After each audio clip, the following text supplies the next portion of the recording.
Good evening. Thank you for joining us. I'm Doug Curran. And I'm Leslie Draffin. The suspect in a series of bombings in Austin is dead after police say he blew himself up inside his vehicle. Channel 6 reporters Chris Rogers and Heidi Alagha have been following the story and have team coverage. We begin with Chris in Pflugerville, near the home of that bombing suspect. Chris, what can you tell us?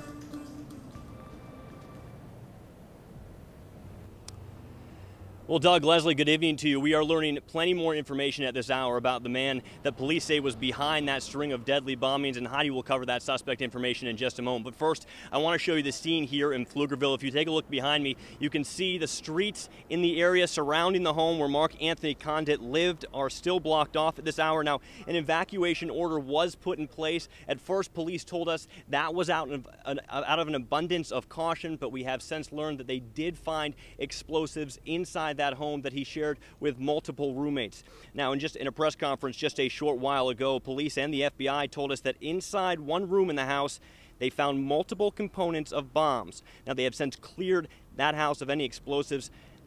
Now, Condit shared that home with multiple roommates. Police wouldn't say if they knew about what was happening inside the home, but did say they are looking at all possibilities right now. And although the suspect is dead and the house here in Pflugerville is cleared, police say that this is not over, not by a long shot, and the community still needs to take every precaution moving forward. And make sure that the public maintains their vigilance. There could be other packages out there. We think we're on top of this, but we just don't know.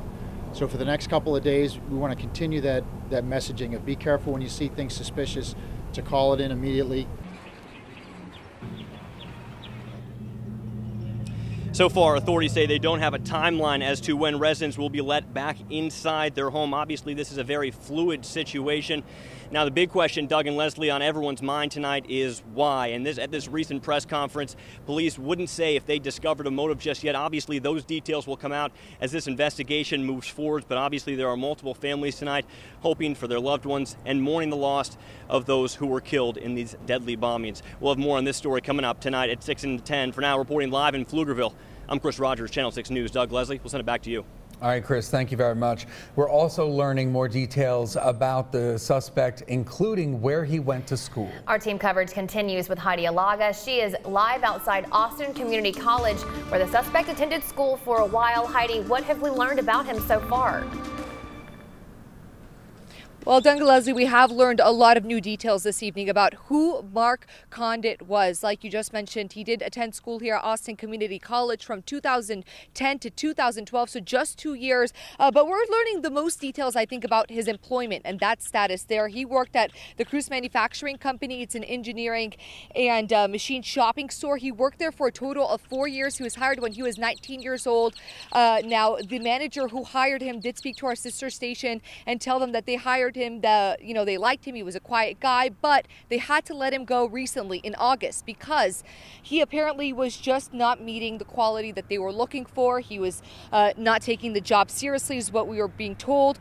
We also know that he's the oldest of 4 children, so he does have siblings, and he was homeschooled and then just attended Austin Community College here where I am this evening for 2 years. He liked gymnastics and he liked going to that gym there in Pflugerville where his sisters competed. They describe him as quiet and introverted, and despite not knowing him, a lot of neighbors that I spoke to earlier today described the house there and how it was kind of suspicious and how he was just, they would see him come in and out, but they didn't know too much details about him. Coming up at 6 o'clock, we will hear from those neighbors and what they would ask him if they could look him in the eye this evening after finding out who he is and what he's done and how he's left Austinites and other people around Central Texas on edge for over 2 weeks now. They have questions for him aside from just motive. They want to ask him a few questions, and we will bring you those questions during the 6 o'clock hour of the show. His family also released a statement today saying that they had no idea he was behaving in criminal behavior.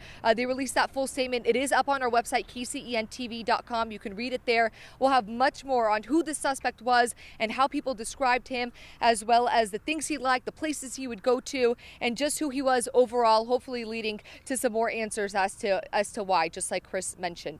Doug, Leslie, I'm sending it back to you. All right, thanks, Heidi.